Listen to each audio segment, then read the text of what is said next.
Rudy Giuliani called them the scariest gang in all of New York. And the weird part was they're Irish. We're talking all things Westies this week on American Loser. Fill her up.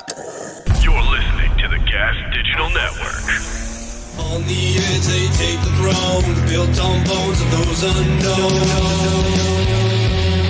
Coming first, never last, still erased from the past. I am an American loser. No one remembers my name. No legacy and no future.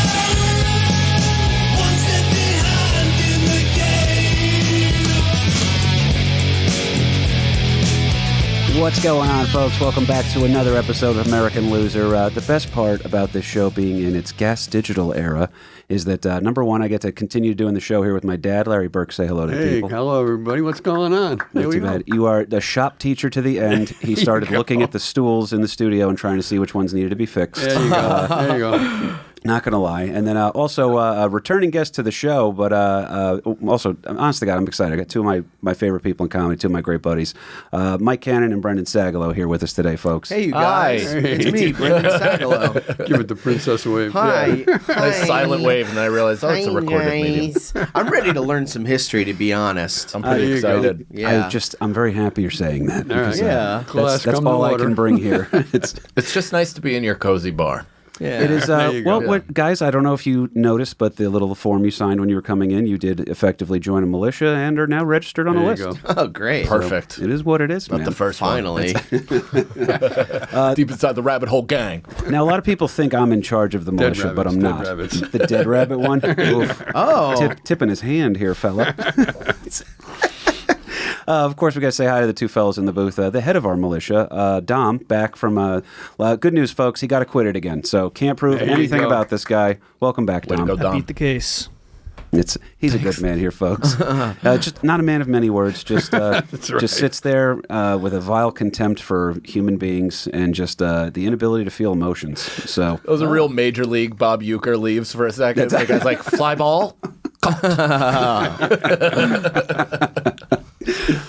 and of course, the one and only Skankfest defending champion, Michael Harrington. How are you, bud? I'm feeling good as ever, KP. Happy to be here. Happy Yeah, you need a cough, bro. to be learning about the Happy to be here.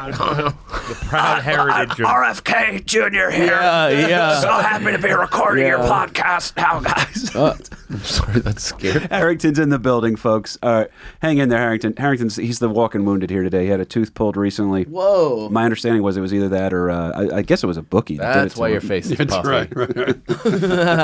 Today is the tooth. Tomorrow's Exactly. We're escalating. That's right. A tooth today, your index finger tomorrow. But I'm stoked about it. If you guys know the show, we cover weird topics from American history, and loser devotees know that we've covered this topic before. But first of all, it's the best part. It's a visual medium now, folks. Yeah. Right? That's great. And I got two of, honest to God, I think you two guys are two of the funniest comics in New York City. I love both of you. I ride both of your coattails aggressively. One of you is more receptive than the other. My coattails are just shorter. Good luck. Might have been torn off and fashioned into their own coats. Yeah, dude. Yeah, if you try to ride my coattails, I'll just be gone and you'll be standing on a coat. Just me alone at a skate park waiting for you. That's what that is. Inside baseball. You told us that today. But KP apparently is like, man, you guys just reminds me of when you left me at Soul Joel's and forgot about me at a skate park. And both Brendan and I are like, when did that happen? Yeah. What's worse, us doing that to you or being like, we did that? Like not even knowing. It does. There's an older brother thing where you're just like, remember that time you guys locked me in the closet? Our memories don't really matter to me personally. That rules. It's a big day for you, but not so much for us, right? Yeah, that's right. For, the line from, what was it, Street Fighter? For me, that was a Tuesday. This is the only podcast KP, quoting you know Mike Street loves Fighter. you. God damn it, that one hurt too. Shit. No, I love you too, bro. Feelings mutual, fellas. I'm stoked about this one. If you're wondering why it's I know there's sometimes people get crap for having it's an all-white male lineup on this one, but we're talking about, I want people that can identify with the characters here. It's a wild Irish Black gang. culture. Yeah, we're not doing any, I needed first of all, the white balance on these cameras is impressive today. All right? Yeah. To fit reflective. 4 pale Irishmen into just one up against one green screen too. It's also not just the pale when it comes to us, because it's truly like the blotch is what probably throws these cameras for a real loop. Is like it's not a consistent hue. There's a lot of red marks and kind of a lot of imperfections. And what's coming off the top of my head is really a little. Yeah, we could use the top of your head as another light. You just stand next to a model who needs a side light. I'll tilt my head and blind you in the eyes. You go. If burning artisanal LASIK Don't shine surgery. that flashlight in my eyes. You go. You know why I pulled you over? Just with the top of his head. Yeah. we would if I could tell him that his job was to be a light for Shannon during her podcast. There's enough of a crush on her that he'd be like, all right, we could do that. Aw. Shannon rules. Also, another weird one, when you do a podcast with your dad, you have to explain some of the differences between our old studio, a shared universe, and this one, which is obviously Gas Digital. So I had to tell my dad, I was like, yeah, don't drink the coffee unless you make it. That's rule number one. Right. Number 2 was my dad's got a huge kratom problem now. Nice. Trying to solve it. He says it's the only thing that makes the voices go away. That's right. And then number 3 was there was a bunch of snacks in here today, and I had to explain to him. I was like, these snacks are free because our friend Zia gets paid to do things called mukbangs on her OnlyFans. Which is where they pay a pretty girl to eat different snack foods, and then she just takes one bite and then gives the rest of them away. Really? So, yeah. Yeah, so it was... That's a mukbang. Yeah, it's a different way of making money, and you think the home economics program is dead. It's not. Right, there you It's go. not. They're still doing their thing. So thank you, Zia, for helping my dad feel full today. Did you have body brain coffee? Or you No, I fucking zoom in? try to shy away from that. There's enough Tonkat Ali occurring naturally within Yes. him. The new safety for the Pittsburgh Steelers. It's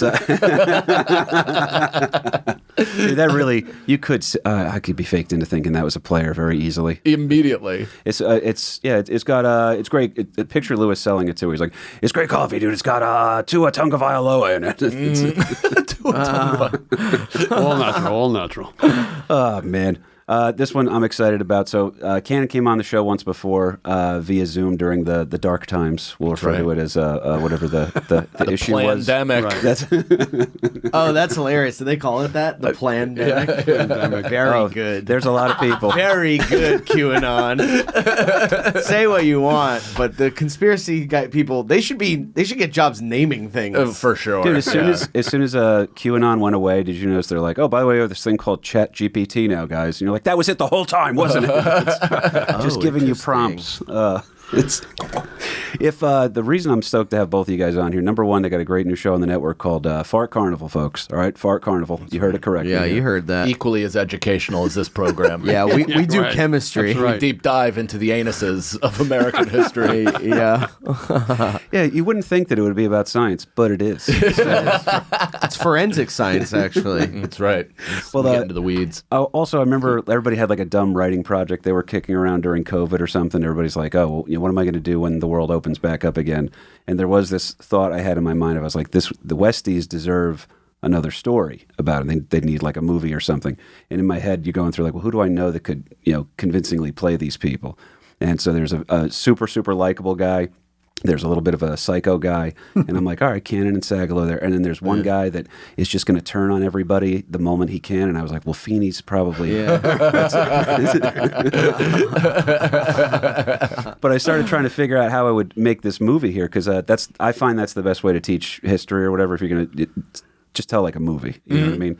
Sags asked if we were watching a movie here. I wish we were, buddy. We're but gonna this be is narrated one. No, but I see your clips and stuff, and you're really good at explaining it. Like your whole thing about like, history wasn't boring. Your teacher was is like such a good line. Thank you, buddy. Yeah, there you go. Let's see if I can hang in on that. him in the slavery. There you go. I don't believe any of that. I'm Payback. needy enough that I'm going to take it. But in order to dive into this one real quick, we were already talking about this just before we rolled here, but you guys hear Irish Gang, and we were all kind of collectively thinking, 5 Points, Daniel Day-Lewis, stuff like that. Well, there was also, I know a little bit about this stuff myself. And I It's a knew family album, isn't it? I like did a lot of I was just watching a lot of documentaries about it from like in like the 70s with like the dude who was like cutting people up and all that stuff. He had like red hair, right, or something like that. You know what I'm talking about? It turns into the Westies story is good because it's an It's like Irish blowing gang. up cars and shit. Well, they become. You know what? New show. Brendan explains history. So once upon a time, there He was had red hair or some shit. Yeah. talk about the gold standard. Come on, hit me. okay, so Pangea. And then 9/11. Well, it's more of an ending, but it's also a beginning. That's always my line that I go to whenever I have nothing that I'm going to say that's valuable. I'm like, it's endings and beginnings. You know, it's one of my little non sequiturs I dive into. But we were talking about this one, and you think Daniel Day-Lewis and the Leo DiCaprio movie, right? And then also there's even a couple other movies that loosely allude to them. But the bottom line is, you've been in the city for a long time here, right? Always, grew up in the area. You guys are real New Yorkers because you're New York State. Mm-hmm. Me and this guy, Trash Pandas, on the other side of the bridge in Jersey. But there's a connection to it here. But you hear organized crime in New York City, and the immediate assumption is Italian. Yep. Yeah. The eye ties. Yep. Yeah. It's, Isn't that great? Do you think the Russians and the Irish and like every other mob is kind of pissed about that, or are they pumped that they're taking the attention? I think if they're smart, it's the attention. Yeah, Right. Right. attention. There's got to Yeah, be. right. Yeah. Don't shine the spotlight on me. Exactly. There's got to be some sort of a. Those dirty Italians that are really causing all the problems. Well, I mean, if you're like the Korean mob, you're like, nobody's looking at us. No. I bet people don't even think we have a mob. How pissed were they The when Akuza? yeah, when Fast and the Furious came out? Yeah, They're you like, go, they know about the triads. Sleeping dogs really fucked us. GTA woke us up that every culture brings with it its strengths, and then also a criminal underworld. Yeah, They all right, seem to have one. right. It's but it's trippy too because I think Irish gangs or Irish mob stuff, and if I was reading about it or trying to watch a movie about it, I'm not putting it in the 80s like this story was. That's Yeah, why I think right. it's pretty awesome. Yeah, when you're talking about the Irish mob a lot, maybe you know about Machine Gun Kelly or somebody from the Al Capone, but again, it's the Italians that are getting the spotlight. It's Machine Gun Kelly and some of those other Irish mobsters from that era were really like bit players to the Italian mob. Oh yeah, I wonder why that is. They're 'Cause good the at movies and headlines. stuff like that. yeah, I think they were Italians more. are loud, verbose people. They just can't stop yelling. I wish he was lying, folks. I really do think that's it. I always like the Mulaney bit when he was talking about the old time gangsters, where they're like, they would literally sign their crimes in bullets, like with the Tommy gun. They're like, you tell them it was so and so in the bullet. Yeah. It's a different animal now. But, Yeah. That's such a funny bit. It goes, this whole place is covered in cum. Gross. Or something, or blood or something. He's like, they left blood on the floor. Gross. God, back before you could solve crimes. Shut up. Just don't be mean to yourself on this show. I don't allow it. There's a weird thing that happens with this too, where you hear the Irish thing. Now there's a come up. First of all, you were saying a point earlier. They are verbose and loud. There's a style to it. There's a celebrity status that goes to being a gangster, which is why these guys amused me because number one, they're all called the Westies, right? But they never called themselves the Westies. That was like what the Italians would call them. Like they gave them like a nickname. Right. Like, The outsiders would call them the Westies. If you were really one of the Westies, you didn't call yourself a Westie. Again, it was the outsider or the media or somebody was going to give you that handle. it was a weird one too because you can't How did they define refer the to gang. themselves? I don't think they did. It was just That's how disorganized the Irish are. Like I don't know. It's our guys, This thing of ours. I'm kind of going to thing. work. Yeah. They really are a blue collar juxtaposition though against the Italian mafia in the area because they're also living during the same times as Gotti and the whole five families have been organized, everything like that. And then you have just this wild group of the word cowboy gets thrown around a lot. But they were essentially just Irish cowboys in Hell's Kitchen. Whoa. So if you guys go to Hell's Kitchen right now, like what's Are there clubs over there? pretty Or is it- gay. It's very homosexual Yeah, in it's nature. pretty gay now. He's not. This is not a slur, folks. He's just describing the neighborhood. No, okay? it's just Beyond well, just beyond the theater district. exactly. Yeah, And it feels like North Chelsea because Chelsea, Tribeca, Chelsea, and then it pushed north, and then which is great because the property value went up. and I don't think there's a lot of Substantially. crime there or anything like that. Like, no, it's like there's No, there's forced nothing. butt sex is at an all-time high, but that's it. He ain't wrong, folks. Harrington, do you have a photo of Mickey Spillane's pub by chance? Because this is weird. This is how. What I love about this city is that there's little tiny history stuff everywhere. So you still have a couple of old timey bars like Pete's Tavern. Is My where dad the- worked there. No shit, Yeah, really? yeah, back in the Oh, day. dude, Food yeah, there is so- really good. Is it? Yeah. 'Cause they have the famous writers inside and everything. If I remember no, they're right. prime rib. Rules. Yeah. It's so Yeah, good. really? It's Okay. so Oh, good. LP, this might be your Christmas that's gift this year then. That's a step above White Manor over in Jersey City, right? Yeah, I take this guy for dirty Jersey burgers afterwards. And now apparently I'm on the hook for prime rib later. We're gonna make it work. It's all Christmassy right now. Oh, I believe that one, man. And then this one, I'm sure that rainbow stays up year round, but that is Mickey Spillane's in Hell's Kitchen. Definitely we'll call them allies, right? They're allies. Yeah. So, but that's Mickey Spillane's, and I think Cannon, because you knew a bunch of I'm also stoked that Sags knew about him as well. Yeah. You knew a bunch of the stuff. You knew a couple people that were loosely associated with the. what Well, a was lot of known my as the friends Westies. in my hometown are named Cahill, and they all they are related in that they have nothing to do with the nefariousness of it, but they have close relatives that are definitely directly involved. It's insane, man. Because it makes sense too, because I'm right near Pearl River, which outside of Ireland is the most saturated Irish population in the world. What's it huge called, Dad? huge St. Patrick's Day parade. Yeah, we go Pearl every year. River. It's the Yep, best. absolutely. It's the best. Does your pipe band play on that one? No, we don't. You got to audition for that one. That's the big time. Yeah, it my really dad's is. not It passed really at that is. club, folks. All right? Don't worry, Dad. I have a hard time in New York too. My friend's dad was like the Grand Wizard or whatever it's called of that parade once, and he was just blacked out, the happiest he's ever been, with like a scepter in his hand, and he's just screaming Grand unintelligible exalted Gaelic. hoobah of Irish, right? Yeah, it was the best. It was the best. You know that's why they gave us March too, right? Where they're like, "Who's going to possibly have fun outside?" Yeah, And it's Right. like, yeah. I know. Right. I know one Whipping group of people winds. that need the sun to not be totally out. It's a perfect. Wow, I never even considered that. Do you Yeah, think- it was we've thoughtful. often said on a because I'm in a bagpipe band. No I'm kidding. saying, like, why the hell are we doing St. Patrick's Day on March 17th? That's the day he died. They don't know when he was born. So let's freaking move it to a warmer Yeah, month. you know? yeah, exactly. This sucks walking Yeah. around in a kilt on a No, I think on a 20-degree day. That's hilarious. Yeah, but you guys have the long socks too. So. Yeah, well, yeah. Well, I'll tell you what, though, that's not helping a whole lot. Yeah, they don't Oh. go over your balls. Yeah. I bet they go tight to your body. You got to go with the fur-lined jock on that one. Well, imagine August though in a flannel skirt. Your bag my would God. probably Yeah. drop below the Yep. hemline. Plus, I think most holidays are during the cold season, so that we don't take our own lives. I do believe he's right on that. I one. think you're right. I think that's a. It's a barren winter. It's a tough, not like once January 1st hits, especially being in this city, there's not really much to celebrate. No, And then the next thing a is just barren Valentine's Day, and who gives a winter. shit?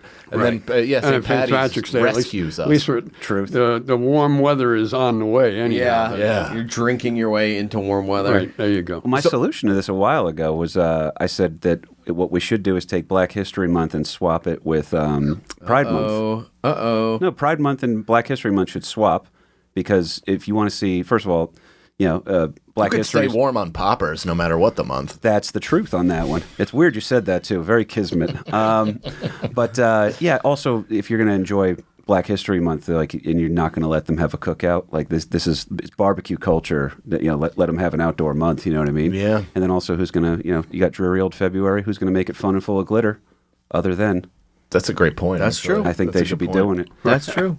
Not bad. Harrington, can go I ahead. explain? Can I Please, explain please. quickly the trajectory of Irish people?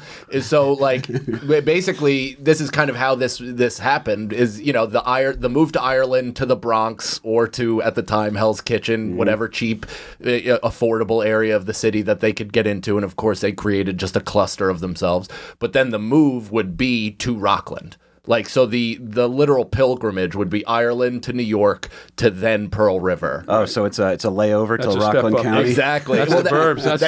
That's how you know you made Moving enough on up. money, Right. to get out of the city. And that's what all of these Cahills that I knew and grew up with, great, unbelievable people. And they were just like the ones that made it. They Right. got the hell out. They live in the suburbs. They have their family, and whatever's going on out there is going on out there. You went from shanty Irish to lace curtain Irish. That's exactly Basically. right. Yeah. I bet you're dropping your eyes on the weekend. Well, before The Departed came out, which I always talk to Chris Faga about this one. The Departed's an important movie because it finally got people to stop worshiping Boondock Saints too much. Yeah. It's not a bad movie. I like it, but it Boondock wasn't. Saints? Yeah, Boondock Saints was not. I didn't It was dislike the It was a movie. comic book. I've only It was seen like, it was like a cartoon. I've only seen Boondock Saints 2 starring Aaron Berg. Oh, it's- I heard Boondock probably Saints better. was like, there's a whole documentary about it. It was like a nightmare to make. And like the guy who made it was a complete Troy psychopath. Duffy, Yeah, Troy right? Duffy. Yeah, Berg's good friends with him. Actually, that was. Really? Yeah, it was. Well, then, He spins himself into some weird. He definitely. I'll tell you what. He was whatever Kevin Smith's grace is, where everyone's like, "What an awesome guy with so many great ideas." He's like the opposite of whatever that is. Right. They're like, yeah, I think we're done. Think you made Yeah, your movie, yeah. bud. Time to move on. Yeah, Clerks was great. Clerks, can you please stop just being entirely too difficult? But there was a movie. I was telling Cannon about this before. Loosely made about the Westies. Because you have, for Irish mob movies, you have, again, the Italians have almost every single thing. They also claim all of Goodfellas, even though Henry Hill and Jimmy Conway were Irish. I always thought that was, kind of a glaring omission. Omission? Yeah. It's like they were always like, they're half filthy, so they couldn't be allowed in. And it's like, just come on, celebrate us. It was a little racist. bit. well, it was also I mean, my wife's mother, or not mother, her grandmother, would like, because I've known them since I was a kid. So like, she's told my wife since we were 10 years old that like, don't fully trust the Irish. They're full of tricks, and with full sincerity, like I'm telling tricks. It's I have never met an Irish person that's tricked anybody.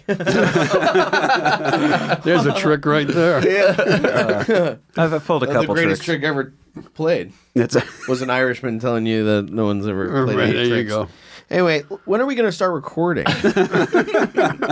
well, I'll tell you what. Once Is this because thing on? this is how we make the show work. So it is loosely an educational show on this one. So Harrington, I hate to do this now, but we're going to do the PSAs, I think, real quick, and then what we'll do is we'll dive right into it because the story of the Westies is an awesome story. The movie State of Grace does a Now, great Westies, job. with it. Westies being the place in the city. Well, Or are we talking about those little white dogs that run around? Yapping. the Westminster Westie Kennel Terriers. Dogs. Yeah, you hear Westie and you're like, really, they should have been named pit bulls because these guys Right. were animals. It was crazy because they operate between years 1968 to 86, and they're considered responsible for somewhere between 60 to 100 murders, which is impressive because at a no body time count. was the gang more than 20 people. Wow. So yeah, Yeah, do and that math. that 20 was probably their high water mark because who's in jail, who's out of jail, who's available, Oh, yeah. who's not. That, Right. Doing you a know, bit real quick, Right. But yeah, there's a couple of interesting guys here, and of course, it does tie in with the mob. What I like about the story is that they were, if we were to try to start our own mafia kind of a thing, this is what it would be like. Where the Italians are like, all right, well, they're really good at this making people disappear part, but they don't have the mind for racketeering. So let's go ahead and just we'll hire these guys as muscle. Yeah. So certain people are in on them, certain people aren't. Sags was right too about diversity being their strength. Yeah. But I unfortunately, we do this part here. We're going to read a quick PSA real quick. This is how I pay the bills around here, guys. I apologize cool. for that one. So because we are an educational show, we do get a little bit of subsidy money. But in order to do that, I just have 3 PSAs I have to read real That's quick. cool. I'm sorry about that. So I should have we one. make our show fucking educational? It's where the money's coming from right now because I can't do the ad reads just yet. But real quick, guys. Hey, guys, I'm KP Burke from the podcast American Loser with a public service announcement. There are many uses for hypodermic needles, but there is no use for their improper disposal. All hypodermic needles come sealed. If the seal is broken, do not use it. Once the needle has been used, cover the pinning end with the plastic stopper and dispose of it in a safe manner. Thanks, and remember, it truly does take all of us. Awesome. All right, so that's the one that's done right there. That's hilarious, bro. I have been doing podcasts for 15 years. I have never once seen an ad for needles. It's the reason why they're actually giving us the talking points on stuff. So it's people in the city area that stuff that they're affected by. So it's a weird gimmick. They're trying it out. I don't know. I if think it's that's gonna better stick. than any ad I've ever that's more useful than And you heard it Body first brain. on American Loser. yeah. I hate doing this one. I don't mean to throw you guys on the spot, but they're asking us if the guests will do one. So they had one for Cannon as well. You can look right into the camera, whatever's Okay. easiest. Hey there, I'm Mike Cannon of the new podcast Fart Carnival and the hit young fatherhood podcast Beautiful Boys, here with a public service announcement. Poppers might sound like a fun time now, but make sure you are aware of their long-term consequences. The temporary head rush and relaxing of your muscles will certainly lead to a few fun nights around the volunteer firehouse, but long-term usage can lead to respiratory issues, and mixing them with other enhancement substances can end your night in a hurry. Also, stop Googling VCR cleaning chemicals on eBay to buy them. You are an adult. It's time to start acting like one. Support small VCR cleaning businesses. Nailed it, Cannon. Thank you, That's buddy. funny. Thank you, buddy. And then the last one here. This is how we make the money on this show. Right, Sorry about that right, part. right. It's new administration. Brendan, coming in. Everybody, McDonald's or something. Right? Brendan's Right, embarrassed that yeah. he fell for the bit the first I one. fell for the bit. I fell for You can hear him get defensive about it. And he's like, "Oh, funny." Oh God! I get the it. Irish are tricky. Do I have to read one? Well, I like don't to make show off these, my by the way. reading I don't make these. But yeah, we do have one last one here for Sags, if you If don't this mind. has anything to do with my weight, I'm gonna kill you. They don't know you, so it doesn't. I promise you. All right. These are prompts from them. All right, look. It's Sag Daddy to God with a public service announcement. The holidays could be tough and lead to all sorts of additional stress. There are many ways to cope with the frustration of the holiday season, but going to Starbucks and giving your barista a fake name is not the right way to go about it. You might walk out of the Starbucks with your festive cup adoomed? Don't it's help him. adorned. Adorned? Okay. Adorned. Adorned. By the way, my eyes suck, okay? All right, let's start over. Hello there. No, just kidding. You might walk out of the Starbucks with your festive cup adorned, because somebody, was that the word of the day, Harrington? In cinnamon, adorned in cinnamon, swirls. But this is how, by the way, this is how it sounds when Sebastian Maniscalco is reading his book. He's like, you could see him going from like word to word. Adorned in cinnamon swirls, but making the poor girl behind the counter say, latte for George Floyd isn't going to help make your Yuletide any brighter. Thanks, and remember, it takes all of us. Nailed it. I love Nailed that. Great. You made mine career ruining. Spot on. Well, each one of those was representing a problem people in the city are faced with right now. So we covered 3 for 3. Did you on just that. write those just now? No, these are prompts from the city. Yeah. So thank you for doing it. It was very I uncomfortable. hate bits. That's I hate bits. It makes you feel crazy, doesn't it? You're like, why are we all acting like? Let's be honest here. You know what's a good bit? Honesty. And honesty, he hates bits. And honestly, I hate bits. Brendan is a psychopath. I really enjoyed that. You turning on it because you didn't know Because what I can't read. happening I know. at first. I know. I didn't know what was happening, and I can't read. You're like, this is great. Why don't we have these? Come on, get some. I'm Irish the way like a little dog is a wolf. You know what I mean? Like these guys would look at me and be like, "This guy's Irish." well, Zach, first of all, you killed it, by the way, so thank you. Thank you. That's the only thing that we're able to keep the lights on with. What other than Irish is your background at? Because you Russian too, Really? and Jewish. Yeah, like my dad's Jewish and Russian, which is where Sagalow comes from. I think it comes from Sagalov. nice. And then my mom is like Irish, British, Scottish. You know, she's everything. But you know what I tell people? I'm American. There you go. Always have Damn been, right, always buddy. will be. Damn right. It's first of all, beautiful way to say it too. Yeah. Because and oddly enough, diversity is a strength of the Westies. So you think you wouldn't fit in here? This is not like an Italian honor society thing where you Right. got to trace your lineage back and make sure you're Yeah, just and if nothing you're not from but- Sicily, you're out. Yeah, Yeah. It's not like that. So you know, Really, they could use me. they use a guy that I think almost fits your exact same Go, background. okay, we have Mickey who cuts up bodies, and we have Brendan who cried at the end of Wicked 2. Do you know who helped him learn to cut up the bodies, though? No. His last name was Comiskey. So they were actually very, again, it was one of those times where diversity truly was a strength. Did he Oh, own the wow. White Sox? So that I did have to like look those two things up because I was like, maybe it's too much of a stretch. But Polish people as well, not great with diversity of naming things. Can I ask how? So I'm sure you're going to get to this, so I don't want to necessarily bump your timeline. But do all of the members of this? Because Brendan's got a doctorate in this. I know very little. But do you have? Do they all come from the same part of Ireland? No. Do they? They don't. They're from all over. This is that fun thing when. Because we grew up around enough Italians, right? Where I grew up in North Jersey, it was very Jewish, very Italian, and so they have the Jewish kids would go on birthright trips, and the Italian kids were always like, "Oh yeah, we went to the village that my nonna is from." This that was our big trip for spring break, and I was like, "Oh cool, I was here." That's it. So whatever their connection to their homeland is, it's not the same way that Irish people seem to have it. We're very lackadaisical with it, like yeah. How did they find each other? So growing up. Pretty much, it kind of goes from that tenement square thing. Is that fair to say? Yeah, and the neighborhood kids. Yeah, it's. If you're going to get here, don't let me fuck you up. No, you're golden because it is truly a more segregated New York where they're just like, I always picture the first Italian girl that walked down the block in an Irish neighborhood. And they're like, "Yo, they cannot look like our sister. What the fuck?" But then, there's also like certain neighborhoods, certain areas. It wasn't the idea. Not that it's gentrification, but I guess I'm trying to figure out diversity was. The only reason that Italians and Irish were able to kind of make it work for each other was because you'd meet at church. That was the common ground for a lot of that. So, but you did have Irish sections of the city still. There's got to be some section of Manhattan and Brooklyn that gives birth to the Colin Quinns of the world. Right. You have a great Colin, by the way. Oh, thank you very much. We're talking It's I rehearse conversations with him in my head if I ever get in the room because then when I'm in front of him, I'm just like Shy Ronnie from that SNL skit.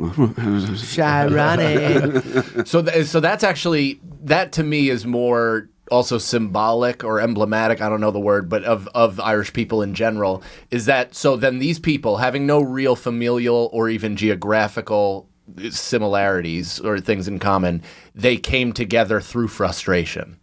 So they 10,000%. Yeah, they were born through bitterness, and they created this group to fight back. Yeah, and a lot of the Irish, when they first came over here to escape, going back in history, to escape the famine, which was a huge driving force. Right. Which was more of a starvation than a famine, Right. one might say. Yeah, Mikey knows. Yeah. Absolutely. But then when they finally get here, they're facing the same discrimination that they left over in Ireland. That Irish need help wanted. Irish need not apply. Don't comment that on a Seth Simons article. We were slaves too. Yeah.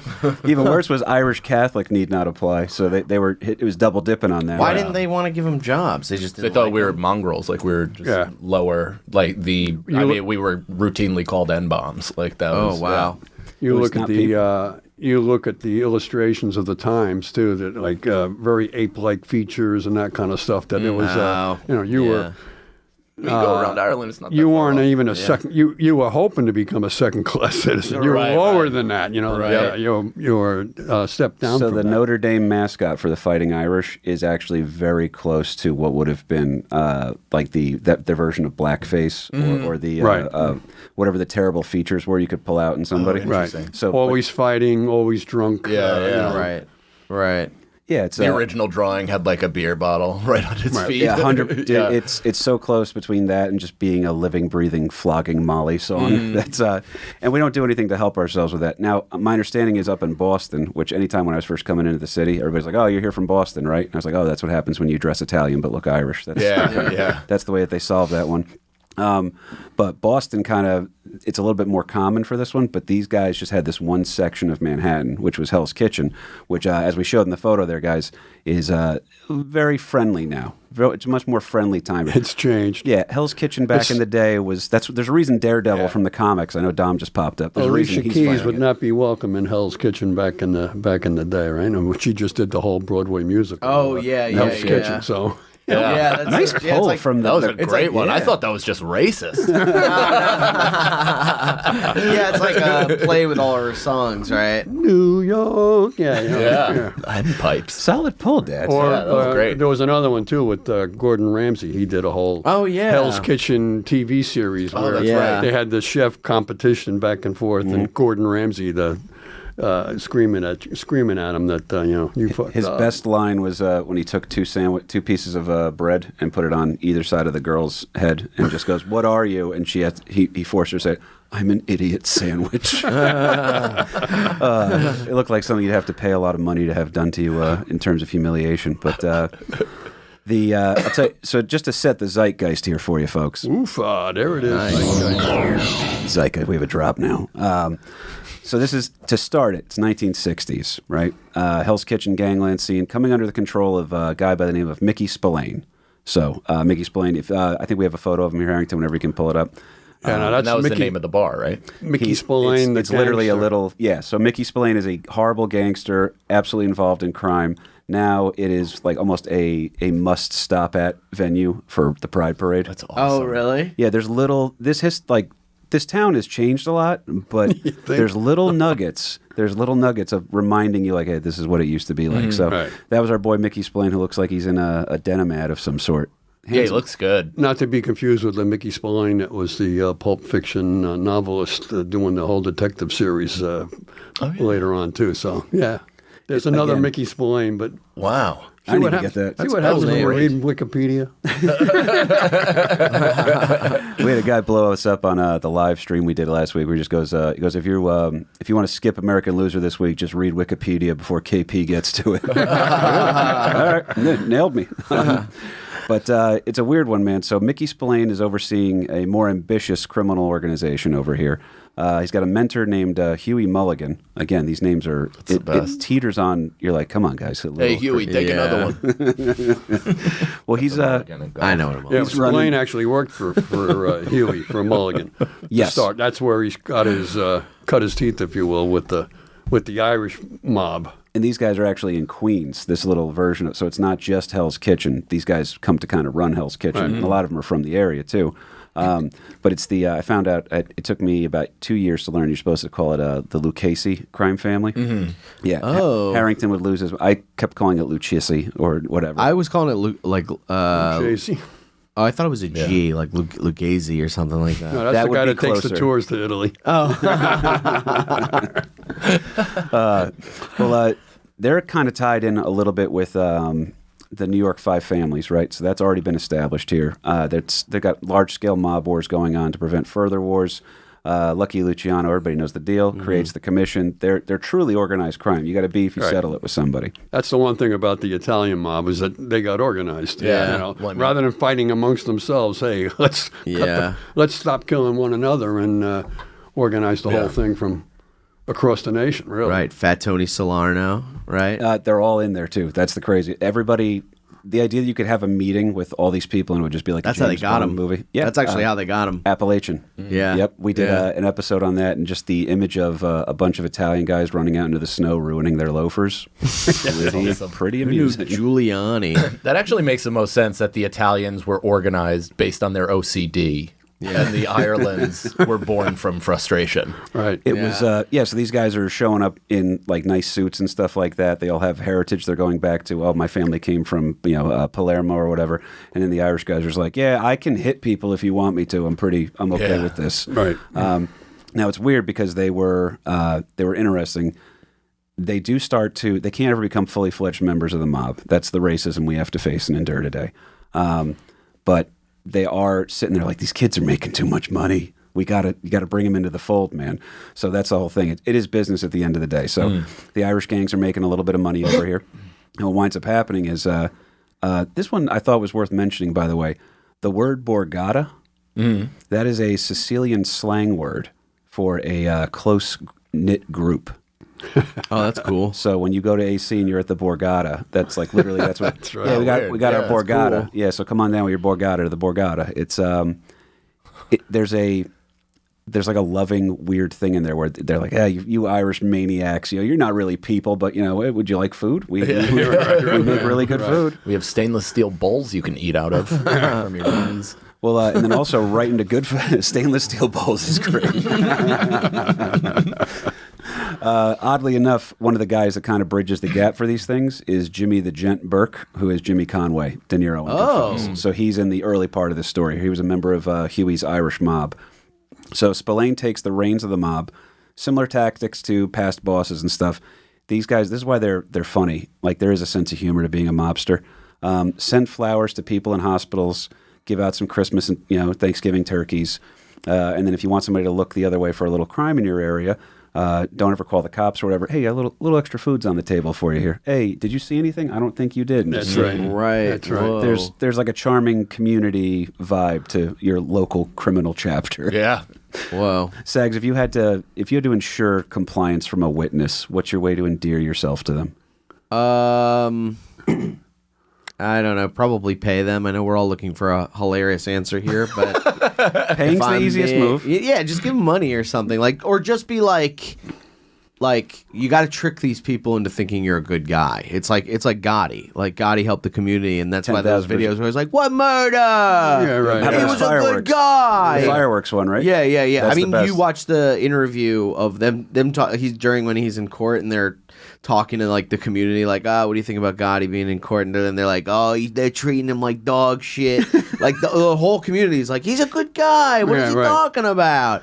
So you just go around, do the turkey thing. Yep. Not like fucking Jim Jones. Do you see the video of Jim Jones, the rapper, giving out? Is it Jim Jones? Yeah, begrudgingly giving out handing people turkeys, turkeys and being like, he's there you go, take the turkey. It's so funny. Oh, it's all about optics, man. It's about optics. Exactly. By the way, I'm mad at him already because he sat there and goes, I know there's not a funny answer, and then he gives me a funny answer. So I know how to fall into it. You are, Cannon once described you as the best buzzer beater comic ever, and I truly attest It's true. to that. It's very impressive. No matter what, Thank you before so the much. clock hits 0, he's hitting a laugh. And I will say about that, I will say this about that. and I will say this about that. Your bit worked on me, buddy. I'm sitting there like, he's got it. There you go. So one move, and LP, you know the deal here too. There was just guys in the neighborhood, especially we grew up in Jersey. There's certain people you didn't ask what their dad did. Right. Right. We all knew what mobsters' house Everybody was. understood what everybody did for the business, if you will. Well, it's weird because when you get this vibe where you're like, well, I know this guy, but I don't know the cops, Right. then you're going to naturally kind of be more loyal towards them. But I always thought this was interesting. Spillane's a character. He presents himself as just a businessman, runs the numbers game, leads to loan sharking, which, when not repaid on time, leads to assault. That's really just the even flow of all that. Arm breaker. You say assault, Yeah.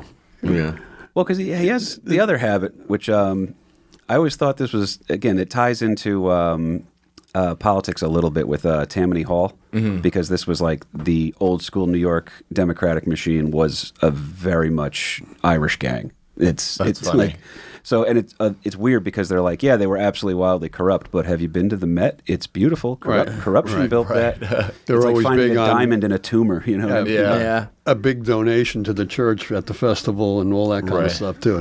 Yeah. Outside of paying them and all that stuff, did it help that the Irish had members of their community as cops?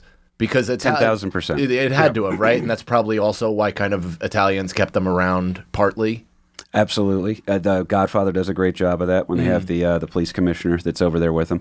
And then the other part, too, is a lot of these cops don't, it's really crazy. It's gotten better in terms of pay, but they made nothing. Yeah. It was, why did they become, by the way, I know you know the answer to this. Why did a lot of Irish people become cops and firemen? It was the only job available. It's what you're going to be able to give. I mean, when the Irish first came over after the famine, one of their main entry point jobs in local government was cleaning up the horse shit.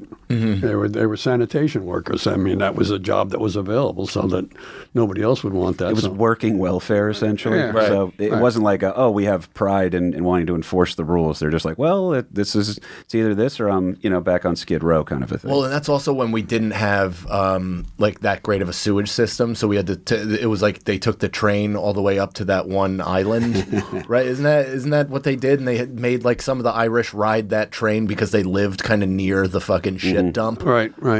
It was, everything Well, Hell's around Kitchen New at York that point in time, too, was not a premier location to be living No, in. they got the name of it because it was so hot from all of first of all, it's just a murderously hot place to live, and then everybody lived on top of each other. Where a hot day there was, they said it's like we're sitting in Hell's Kitchen. Yeah, I think the real neighborhood name is they tried calling it Clinton a few times. That's now true. Now the real estate agents are going to call it Clinton or Manhattan Midwest or something along those lines. In Boston, they're spinning Southie right now. Because it's a weird one too. Midtown Because They've built that entire area up. yeah, Southie's on the rise, which is hilarious because typically what they do is they take your nickname of the area and then they try to just give you the proper name of it to put a little stink on it, try to put some cufflinks on that. And but you can't do that because Southie was just like the South Projects. So you can't say projects and then be like, and would you like a townhome here? Yeah. Lipstick on a pig. Yeah. Well, they had a great racket too. This would be picture the movie immediately if you can. It's it's you, Mike Cannon. It's your movie, and your kid wants this one toy for Christmas, and for some reason you have no money. What these guys would do when they needed to turn on a quick buck was Mickey Spillane and the boys would just kidnap people. Yeah. They were like, oh, yeah, I got to take my wife out this week. We got to find somebody to kidnap real quick. And they'll just get money from that because people Like a would ransom? pay the ransom. Right. They Pay the called ransom. it the snatch racket. Yeah. That was The snatch racket? Yeah, That's yeah, insane. Yeah. There's a term that's kind of changed its meaning a little bit.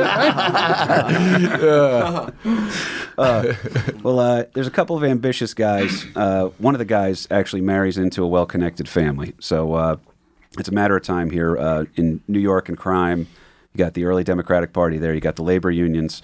Spillane starts being able to fix contracts for the union workers. So these guys, they're looking blue-collar because they are blue-collar. These guys we're going to go swing a hammer for 8 hours a day, and we're going to eat our lunch out of a brown paper bag, and then at night we're gangsters. Yeah. So the Italians figured out, they're like, I'm going to have a dry cleaning place, or I'm going to have. They always had like a legitimate business. A legitimate front to launder the money. Which helped them a lot because then the Irish needed them because they're like, hey, we've been making a lot of money beating people up. What do you guys do with your money from beating people up? Right. But I know. I'll open part a of bar.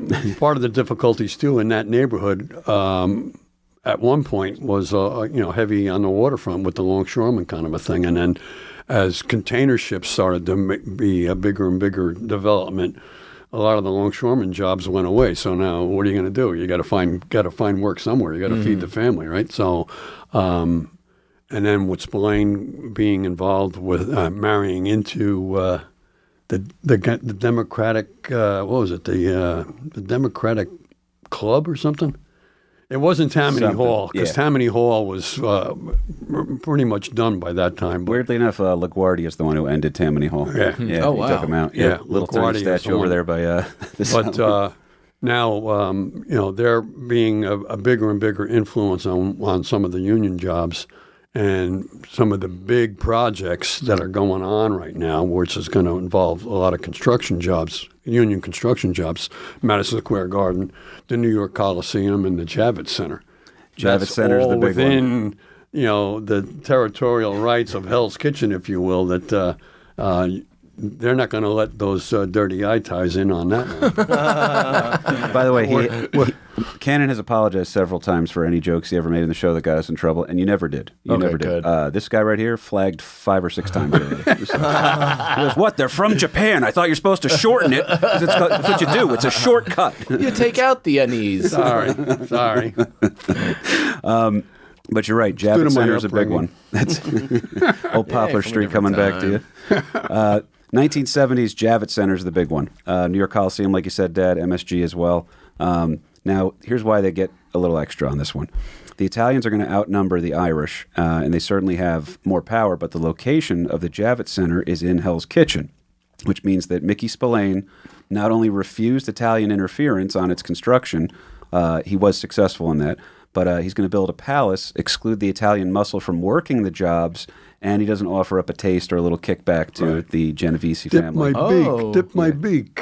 Wow. Interesting. Yeah. So he So cuts out that's one usually of the 5 rife families. for them to bring in their own crews, no-show job, like all that kind of stuff. All the just Sopranos to inflate stuff.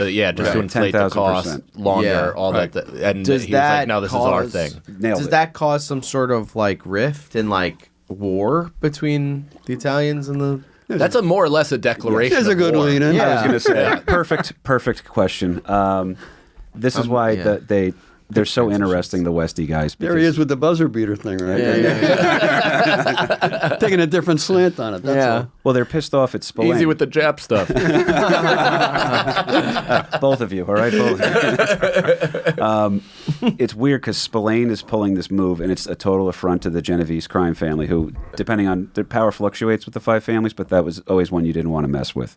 So what winds up happening is they do the classic Italian thing, right? Which is, we got to find out if our enemy has an enemy, and then we'll make him our friend. Yeah. Right? So enter a guy named Jimmy Coonan. Aaron, yeah. Do you, I know. you know about him? Oh yeah, he was dude. the guy cutting people up. This is why you're perfect for the show, Sags. Yeah. I'm so happy. That you're was the here, dude, man. He was like, they were coming after him too at a certain point, right? Yep, he looks like Uncle Terry with hair, doesn't he, Dad? There's a little bit in there, man. He's got that Irish face about him. Coonan was a wild man. Yeah. He was. Born in Manhattan in 1946, his father worked as an accountant, ran a tax office in Hell's Kitchen. Spillane had this habit of kidnapping and roughing up local businessmen. So that was like we were talking about the snatch and grab thing, where you're like, hey, we got to pay for dinner tonight. Let's kidnap Dom. But doing it with like businessmen seems like, dollar. What's that?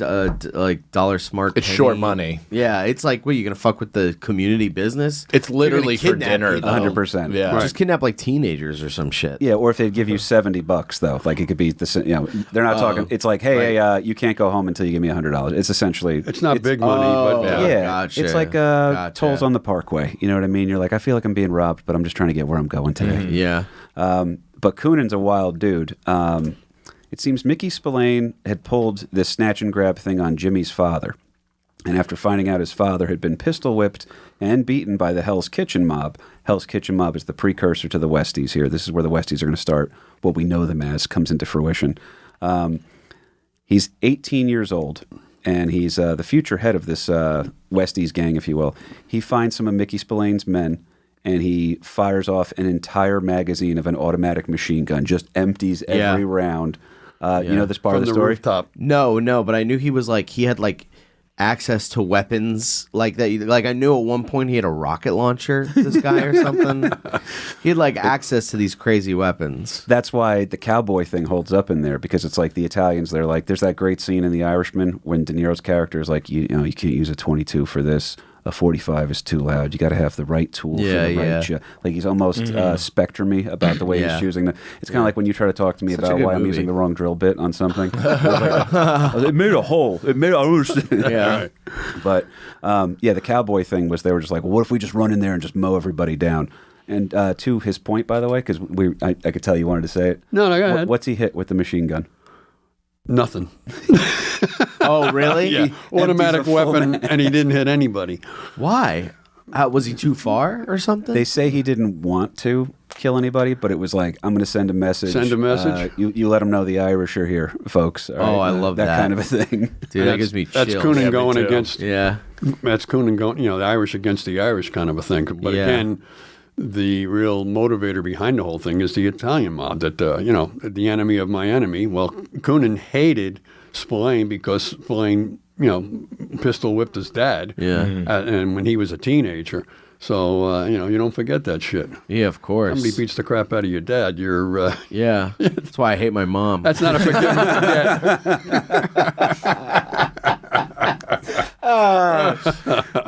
Dude. I want to ask more questions, but I also don't. I'm terrified of the Just the let truth that he's one living. hang out there for a while. Sagalow operates comedy from duende, which is the art of suffering. So, but he just smiles and he's I love that. Yeah. That's that new name, next special. Duende. Duende. fart duende. Yeah, so what else about this guy? I'm so surprised that he didn't want to try and kill these guys, but he was just sending a message. He did. It's you know who got the message though? The Lucchese crime family goes, "Hey, there's this wild kid over in the kitchen that has a real beef with Spillane. If we put a little muscle behind him, I bet you he'll take out Spillane for us." Wow. So this is like This shit is so cool, man. Yeah. That this is is all so cool. And Really makes I mean, you want to murder. Yeah, and old 74-year-old Lawrence Patrick Burke over here was alive for all of this. This all occurred in his Yeah, what's lifetime. going on? That's awesome. Was it on the Were news? you in the city? You were in Jersey? Yeah, I was over in Jersey. Was it like in the newspapers and stuff? Yeah, I mean, the Daily News was always, you know, who got whacked, and it was worse back in the 50s. I wasn't around so much in the 50s. I mean, I was born in 51, but you know a little bit about the history. Even if you're 10 years old, you know that Right. you know if the adults are talking about, you know, the shit that's going on over in the city, it's not a great place to be in. You know, Right. Hell's Kitchen had a rep that, you know, that's not a place you're going to be walking around bringing your first date on. You know, to Hell's Kitchen. This is, Even if we're walking through to the theater district kind of a thing, you know, that, it wasn't to that point. At Yeah, that. if you got barked into any sort of a room over there, it wasn't comedy. It was probably just you know, some sort of human trafficking. So Broadway Comedy Club was open. Nailed it. I was going to go Dangerfield speed. Oh, that's a win, dude. So our boy Coonan is going to notice that a couple of Italian fellas are paying him visits and saying, "Oh, you know, we're kind of like what you're doing over here." Coonan will declare war on Spillane. He's going to line himself up with a loan shark by the name of Charles Ruby Stein, so Jewish people are allowed to hang out with the Irish mob. Yeah, right? Ruby was his nickname. Ruby Stein. Yeah. Coonan's got a tough reputation, willingness for violence, gets himself a little bit of a street cred thing going. A couple of Spillane's own men even join up with Coonan. They're like, "Dude, you're so cool." Can we hang out?" Wow, So really? he's got Yeah, people this guy's turning so coat. wild that, you know, Yeah, they you just- got to they- respect. You yeah, got to they respect knew. the crazy. Wow. So it works, and they muscle out Mickey Spillane. So Mickey Spillane, the only Mickey Spillane left in Manhattan is now the Pride Parade LGBTQ friendly bar. Yeah. Sweet. So Did they kill Spillane? No, he flees the kitchen though.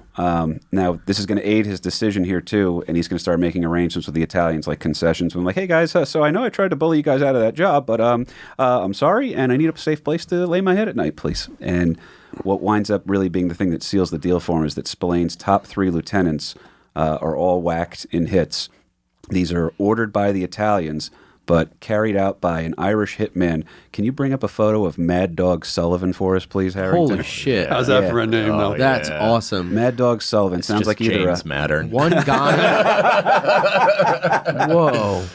He looks like fucking. Kevin Donnelly. He looks like Kevin Donnelly. Yeah. it's him if you mix him with Kevin Dillon. There's a little Kevin John- Dillon. Dillon, That's what I that's what meant. we're looking Yes, at. yeah. Yeah. But the sad eyes. It's Wow. hang on. He kind of looks like my dad. Those are some thick eyebrows, bro. It is a jawline. That stash isn't doing too bad either. That's wild. So this guy alone killed 3 of the Spillane's top lieutenants. Holy So fuck. he's an Irishman doing hits for the Italians on other Irish people. Whoa. But they'd see the photo too. It had Jeez, there was that's a young crazy. Ralph Macchio in the background that arrested Yeah, and at him. that point in time, that's when Mickey Spillane decided, well, maybe I ought to move to Jersey. Did he do it all in one night? That one I don't know. I 'cause, don't think so. The Irish, they're not. That You've coordinated. talked about it on stage. It's they internalize. Yeah, we're not an express your emotion type of people. We like to keep it in until Amen. it becomes cancer. That's how I know I'm adopted because my Armenian mom's just like, "Why aren't you telling me about your feelings?" I was like, "I should. You're right." I see. Feelings. Their names, by the way, of the enforcers that were taken out for you, Sags. Tom Devaney, who is a high-level enforcer for Spillane. Mad Dog Sullivan will shoot and kill him in a bar in Midtown Manhattan. How do they know where he is? Like, does somebody just see him and get the word out and go, "Yo, this guy that you're looking for is at this bar right now"? So it's kind of like, and Harrington's going to laugh because I always do this. It's kind of like The Wire. Where Yeah. you want your name out there. So like, "Yo, Mad Dog Sullivan, just what you can't wait to become the street hero in that." So people were either talking a little bit. Or also, I'm sure there was police blotter type report and stuff. And then the Irish cops were like, hey, you hear Mad Dog Sullivan walked in there and just shot that guy? That's crazy. What are we going to do about it? I don't know. The Mets suck. Right. Snitches get stitches. Next guy that got whacked was Eddie the Butcher Comiskey, who was a surprising victim since he was on good terms with both Spillane and Coon. He goes, I'm just a Polish fella. I just want to hang out with both of you guys. And they're like, not going to work. How did he go? The rumor was, this ties into what you were saying before, the Butcher was the one who taught Coonan how to dismember bodies. Yeah. There's this awesome line. They talk about it a little bit in that State of Grace movie with Sean Penn. But apparently what it was is that the Irish were chopping up bodies and then, or even just dumping them into right near the Intrepid, right into the Hudson River.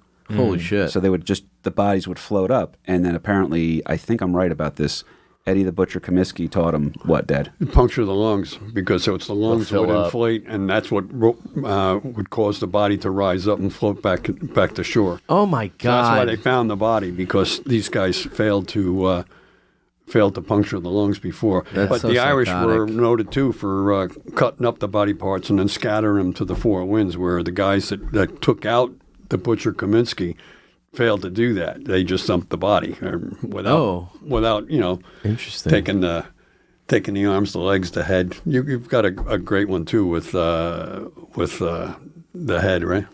Well, it's pretty KP's got a great. good head. Picture, we've all, after shows, we've gone out for, you go out for a drink or something. I remember going with you guys to go get food and stuff after, and you walk into a place. Now, just imagine we picked the wrong bar on this particular night, and we walk into a Westies outfit, and they are sitting there with the severed head of Paddy Dugan out on the bar with his head on the bar, and they're pouring it drinks and talking to it. Whoa.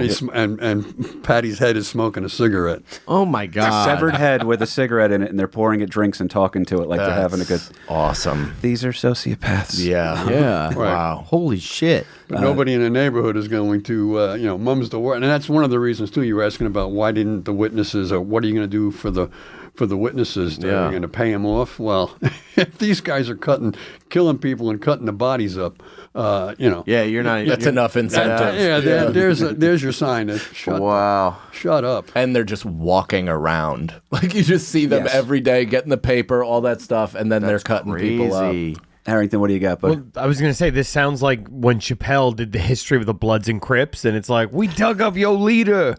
We smoking blunts with him in the basement. Remember that? I forgot that one. No, that was the Chappelle show had like a whole sketch about the History Yeah, I Channel. remember that. That's That's great. Or great. some shit. It was History Channel doing a spoof of so Bloods and funny. Crips War. The one that's not even the worst thing they did to Paddy Dugan, by the way.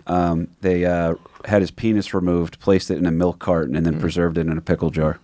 Oh, that Yep. sucks. So you go to this guy's house and you're like, hey man, I'm a little hungry right now. He goes, do you want?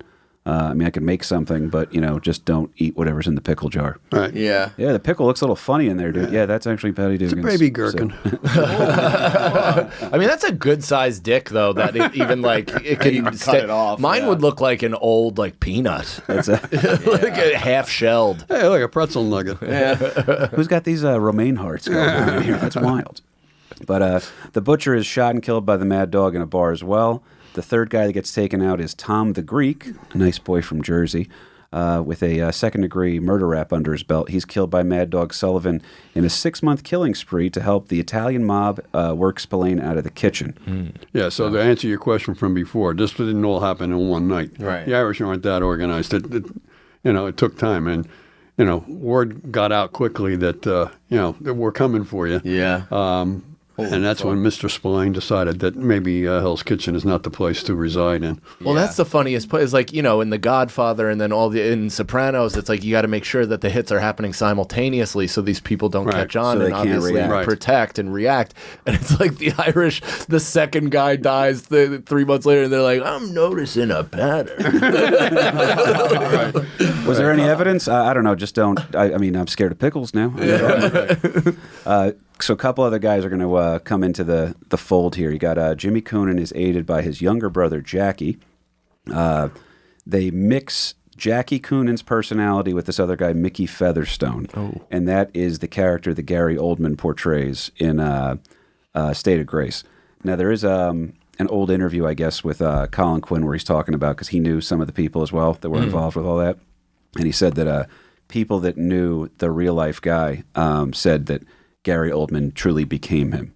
Like that. So all those, like the memes about Gary Oldman, playing your dad and you never knowing it. Yeah. It's he is that good. That's like how insane it was. Where people in Hell's Kitchen are like, dude, we're looking at a ghost, because these guys don't have happy endings. Yeah. But a couple interesting guys on this one. So obviously Jimmy Coonan's brother comes into the fold, Jackie. Mickey Featherstone is worth a second here. Born in Manhattan, lies about his age and joins the Green Berets. Blonde hair. As a 17-year-old, he's joining up with the Green Beret. Yeah, people are trying to dodge the draft. This is during the Vietnam War era, so I mean, this is he saw some shit. Yeah. Yeah, he wants to kill people. Not to mention, that's an elite 17-year-old athlete if he's able to keep up with that shit. Yeah, Dwight Howard is fucking up those reality show games where they make him do some of the training. And Dwight was an all-timer, but Mickey's a nuts dude. Also, this is the other part. If you said it before about having the being elite or whatever. In the military, just as a Navy vet or whatever, the most dangerous guy was the most goofy-looking guy. And our boy has blonde hair and a total baby face, but loves himself some heavy combat with the Berets.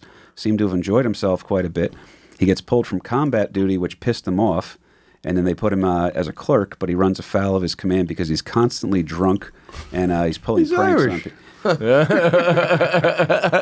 the stereotype, right? Yeah, right. So he claims hallucinations in order to get out on medical. That's great. Now you're a wild boy. Yeah, from he was a tough also town. blonde-haired, blue-eyed, and kind of slight. He wasn't a the big bulky Green Beret image kind of a thing. That, it was like if I hadn't seen Dom for a while. I'm like, Dom, how were you? He goes, Nom was hell, but we had some fun. We had some fun. So. Wild boy from a tough town, comes back to his tough town, heated gang activity. Also, by the way, he's been trained as a killer. So, right. What a useful guy here. The business is killing and business is good. Nailed it. SEAL Team Mix. It's a good one because Harrington's doing the timestamp. Yep, that's the name of the episode right there, SEAL Team Mix. So the rumor goes like this one. There's a group known as the Riley Brothers that come into the kitchen from Jersey and start a fight. Mickey Featherstone leaves the bar, comes back with a rifle, blasts one brother in the arm. He then shoots a man dead in confrontation outside of the bar in the kitchen. He's got a penchant for violence. He's from the area. He hangs out at all the Westie bars, and he claims insanity to get out of legal charges, which means Jimmy Coonan goes, "You're my right-hand man." I found my new guy. Yeah. So it's been about a year since Spillane fled the kitchen. Toppin forces have been whacked. Coonan, his brother, Jackie, and Mickey Featherstone are becoming known as the Westies, although, like we said, they don't ever call themselves that. And here's where diversity is yet again a strength. Roy DeMeo of the Gambino crime family. He's probably the fiercest gangster of all time. He had the Gemini Lounge. You know about that one, Sags? No. There was a back door, but nobody ever went out it. Right.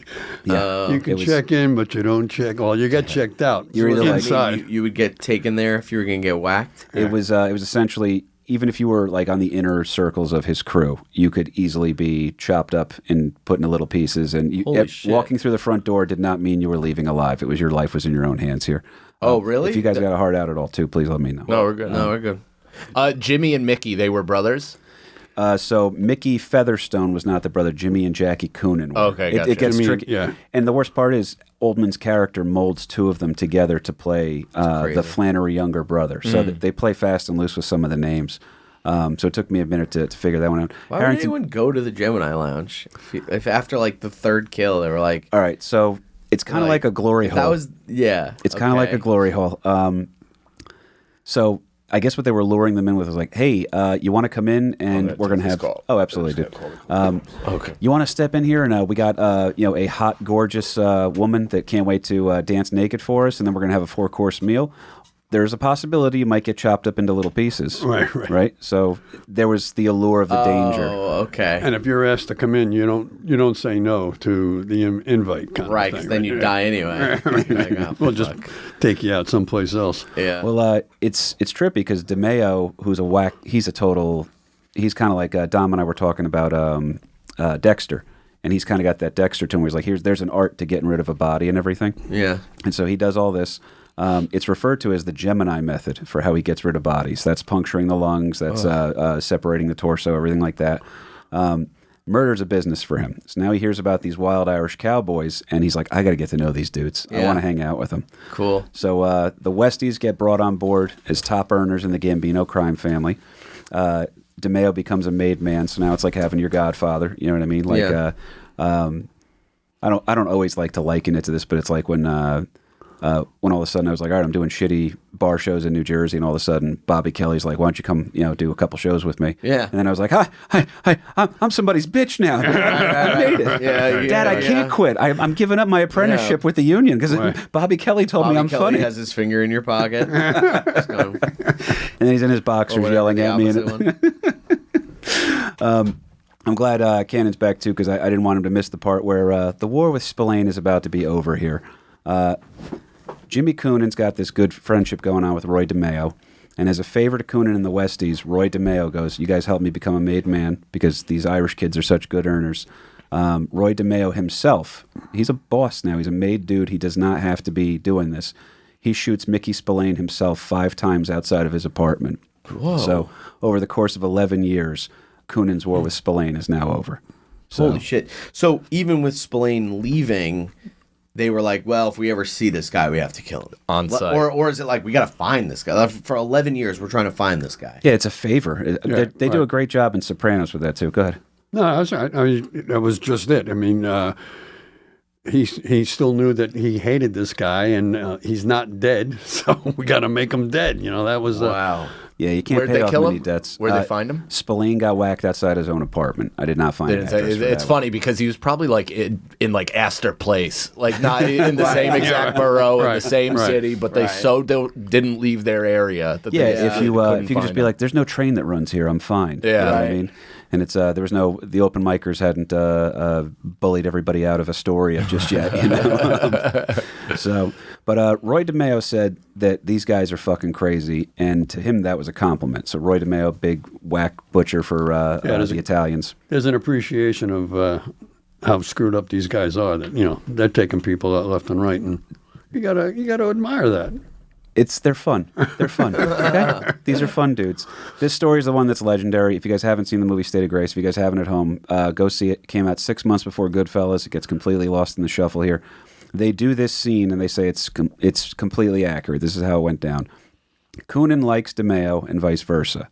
There's going to be a sit-down meeting between the Wild Irish Cowboys and the Gambinos, and this is something that's making Jimmy a little nervous because he's afraid. He goes, the Gemini Lounge is where they're going to have everybody killed. Like, I'm scared to go in here. You know what I mean? I know we're cool, but, like, how are we going to settle up terms? They're Italian, we're Irish. Is it, what, am I about to get killed kind of a thing? Yeah. So Right, you're invited, and you don't refuse the invitation, but at the same time, why am I going? Why am I being invited? Is to make a partnership, or they're going to eliminate one half of the partnership? Oh, man. Jesus. Well, while the meeting's going on across the street, Coonan has an entire, like, this formal sit-down, the Italian thing of, like, we're going to have an appetizer, and then we're going to talk about murdering people for money. All the traditional Italian fare. Coonan is so scared that he's got an entire room full of Westies on the other side With, of like, the guns street. and shit? Machine guns, grenades, and whiskey. Wow. It's a good mix. Yeah, just to make sure you can't aim. Yeah. Yeah, it's crazy because when you watch the scene in the movie, you're like, dude, do they have the budget for what they're about to do? Like, if this, because you see it in a John Wick movie, you're like, all right, it's going to get used. But this is like Sean Penn and Gary Oldman trying to get Oscars. You're like, if you guys are about to turn this into an Uzi gun down in Midtown, I'm very impressed. But the rules were simple.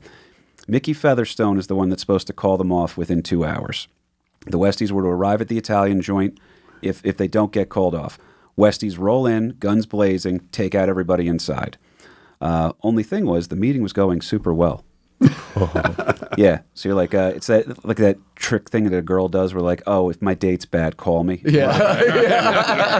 But in this one, it's grenades and stuff like If that. my date's bad, run in with 5 other people and kill Blow everyone. the whole thing Dude, up. the Gambinos are because you married into an Italian family, Sure right? did. And then I've got there's Not this after warmth. this episode. If you're seeing this, Nicole, I'm sorry. That's it. But the Go home and apologize. there's first. that warmth that they have. Whatever I did, I'm sorry. There's that warmth that they have where it's like my buddy Anthony, his dad, always every time I see him kisses me on both cheeks. It's he can't not do it, and I'm sitting there, and I just start letting him hug me back. You know what I mean? But so this meeting's going so well that the Irish guys are like, oh, this is great. We're going to go into business with these guys, and then Featherstone's like, fuck, I forgot to tell the guys. Forgot to make a phone call. Yeah, so luckily, as Coonan enters the war room, he sees that the men had decided to have one more whiskey just in case, and that one whiskey is the only reason that the Italian mob didn't get taken out by 20 Westies with machine guns. Holy fuck! Whoa. That's like Mark Wahlberg skipping his 9/11 flight. That's all I can tell you is that meeting with the Gemini Lounge wouldn't have gone down if I was there. So Featherstone and Coonan find themselves on trial for murder a little bit after that, but between Featherstone's mental state, recanting and disappearing witnesses, and then these two guys, first of all, they're becoming very involved in the Gambino crime family. So this is as high up as the Irish can get. This is the four of us in this room. Our version of organized crime royalty would be like, well, we're the Irish mob, but we work for the Gambinos. Right. So that's the family you want to be. Like Lucchese family is We're a tough, subset. but yeah, Gambino. This is. Am I right on this? I'm pretty sure I am. Harrington. Gambino is Gotti, correct? Yeah, he just nodded yes. His wife's Italian. He's also in trouble for this. Yeah. Coonan's agreement to work with the Italians now has the Westies working as personal hit squads. You said SEAL Team Mix. That's the perfect name for what they were. It was, hey, we got this guy's got to go away, and you got to just, it doesn't have to be flashy or anything like that. And then, the Irish are throwing grenades in. And, Right. You had a story once about going to Ireland and renting a car. And then in the 70s, my dad went to Ireland in the 70s. Oh, yeah. We'd ride into Shannon Airport and rent a car, and you had to sign a waiver. Well, this vehicle will not be left, will not go into Northern Ireland, because at the time they were still blowing up bars at that point. Yeah. And not to be left unattended, and, the kind of a thing that, because they would... They'll line the entire thing with explosives and then put it outside of a government building. They would find a rental car and use that as their... the Irish car bomb, the drink, is not really appreciated over there. No, they don't care Irish for car it, bomb. justifiably so. Yeah. Well, that's so the grenades, because that you don't see that in like hits. Like mob hits aren't really flashy like that or kind of military like that. Is that a holdover from the Troubles and how they combated the It English? wouldn't shock me, too, because, you were kind of joking about it a second ago, but you talked about the Easter Uprising in your own weird way, and that is the first time I've seen anybody go postal. Right. So I read that book all about the Easter thing and just the 1960. Or as Sags would know it, and I'm not insulting, and most people don't know this one. Zombie by the Cranberries. That's all my about grandmother hated that song. I was like, they're Irish. You'll love this. Sad. And she's like, I really feel how sad that whole thing is with that song. Yeah. Oh, they're pretty good at finding ways. As a kid who grew up listening to the Irish radio hour with old Hanson, Fordham University put it out there, and you're like, are all the songs about dying of starvation or drowning yourself? Right. That's all we knew. It's also my buddy, one of my best friends, his father's from Belfast, and he moved out I think a month or two after the massacre. And I was like, you ever ask your dad about the Troubles? And he was like, he's never brought it up. I was like, oh, that sounds about right, dude. Right. Wow. They made maybe it was a Broadway play, but remember the Bloody Irish, the musical they made about the conquering of the post office? Oh, yeah. My sister was in a GPO. musical about she was an Irish woman who actually nursed an English soldier back to health and was then cast out and potentially killed or whatever. But I remember that. Yeah. Wow. It's it's an intense people, but they love a song. I've noticed that about them. So here's where it winds up. It's their heyday is wild. Giuliani's literally talking about them on TV. He refers to them as the most dangerous gang in all of New York City. Yeah. And again, they are just John Gotti's personal hitmen on this this weird end that they're on here. Featherstone, who's their wild card. I mean, if you're the Green Beret, I feel like that's the guy you're going to let call the shots. Yeah. He's starting to not like the. He goes, we're just murdering people now. I got into this to protect the neighborhood kind of a thing, and Hell's Kitchen is changing, starting to gentrify a little bit. I can't remember what the comic's name was, but I remember seeing him on one of the Gotham live shows they used to do. He had the best bit about people that are really from New York versus people who came here. And he said, if you want to know who's a real New Yorker, September 12th, 2001. Anybody who's not a real New Yorker was saying, it's not safe here in the city. It's time for me to move back to the Midwest. Real New Yorkers got out on September 12th, 2001 and said, is it alternate side of the street park? If anyone knows the name of that, it's That's one of a my great favorite joke. lines I've ever heard. yeah. Oh, it was so good. But the city's changing. Giuliani's cracking down on him here. There's a falling out in the direction of the gang. Coonan will actually betray Featherstone. So the Coonan boys wind up turning against Mickey Featherstone. Coonan authorizes a hit on him, has it carried out by a guy named Billy Boken, but had Boken dress like Featherstone while he was doing it. Yeah, put a blonde wig on him so he looked like Featherstone, and came up behind the hit and put 5 into his head. And all the witnesses are like, that's Featherstone, because they're the same body type and blonde hair and everything else. So that was Featherstone that pulled off the hit. Make it look like he got murdered, but it was he himself that was supposed to be murdered. But doesn't go down like that. Featherstone figures out that he's been betrayed, and he had given authorities recorded conversations that leads to Jimmy Coonan's arrest. Featherstone cooperates with authorities, serves some time for some lesser charges. Released in 1988, enters into the witness protection program. Nobody knows where he is. Yeah, but Featherstone's testimony led to the incarceration, I think, of 8 of the biggies from the old Westie gang. He brought them all down. There was a rumor that one of them wound up. Because it's really scary because I read it as history, and not that I don't think they're real people, but you forget the personal side of it. And one of them, I wound up sitting there and I'm reading their obituary on like the In Memoriam website. And I can't remember which one it was that actually had AIDS. But there was some sad stuff. No It was kidding. a lot of needle. Wow. The Irish are depressed people. They're going to be As different as Hell's Kitchen was, still the same. There you go. Yeah, it doesn't change. We're getting ready to land this plane, fellas. Thank you for being here with us.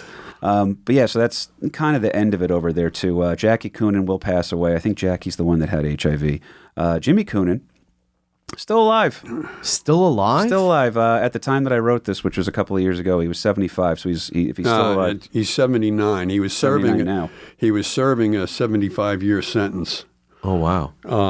And he is 79 right now. And I guess 2 years ago, he tried to get a lesser sentence passed because he wanted to go back home to his wife, Edna, which was in somewhere in Monmouth County.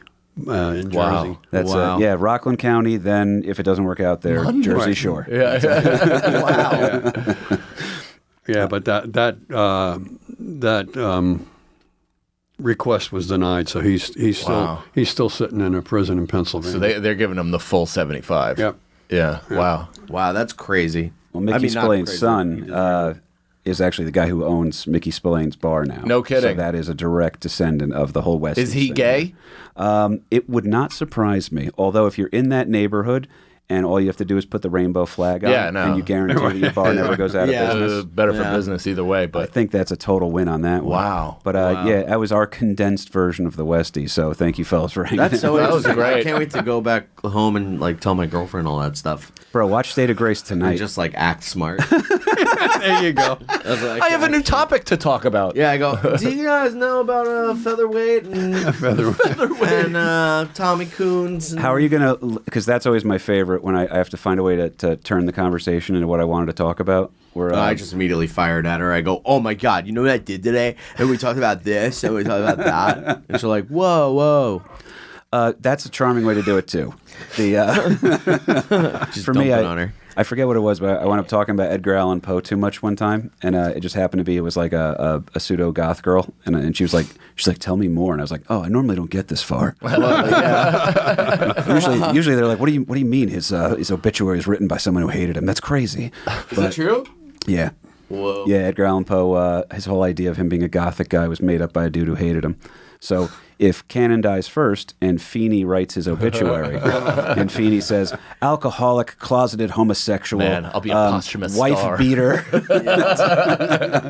where are the lies? Is what. Where's the fabrications? And then Cannon's version, if Feeney dies first, is we'll just ignore the comedy career and be like fantasy baseball guru, Michael Feeney. But do me a favor, folks, check out Fart Carnival. I love these two guys very much, man. You guys want to plug socials for me, please? At Brendan Sagalow on everything. At I am Mike Cannon on everything. Absolutely, man. Yeah. And, He's the best. Yes, sir. Some other guy, Mike Cannon, who comes up whenever you Google me, so that's cool. Is like a 70-year-old actor who just has not been active on social media for a long time and just does not answer DMs. Riding your coattails, like we said in the beginning of this whole thing. It's true. Go see these guys live, man. Two of the best comics in New York City. Two guys I'm dear friends with. You guys want to see me up on the road? I'll let you know what Cannon agrees to after this. But you guys know the deal. It's at KP Burke Sucks over on Instagram. We put out the 90-second loser clips that Sagalow complimented me on before. We're having a lot of fun over there, guys. There's a couple cool things in the works. I got a date coming up over at the Dojo Comedy as well in Jersey. LP, what you have a bay window you're going to be working on soon, I think? No, I think we're working inside with the cold weather, so we'll be inside tearing the ceiling down and vaulting the ceiling in the sunroom. Absolutely, man. But again, I want There's to say always a thank you. project going on. Ask my wife. 40-some years she's been living in a construction site, and that continues. Oh, don't worry. I just moved into a place. You're going to be busy there now, too. Okay, there you go. Never-ending slavery. But that's the gimmick, folks. That was a weird one about the Westies. I can't recommend the movie State of Grace enough. I want to say thank you to Dom for hanging here in the extra time with us. Brendan Sagalow, Mike Cannon, thank you, guys. Thank you. Love both of you. I very much. appreciate it. Thank you, guys. Thanks, guys. And guys, that was the Westies, American Losers. On the edge they take the throne, built on bones of those unknown. Coming first, never last, still erased from the past.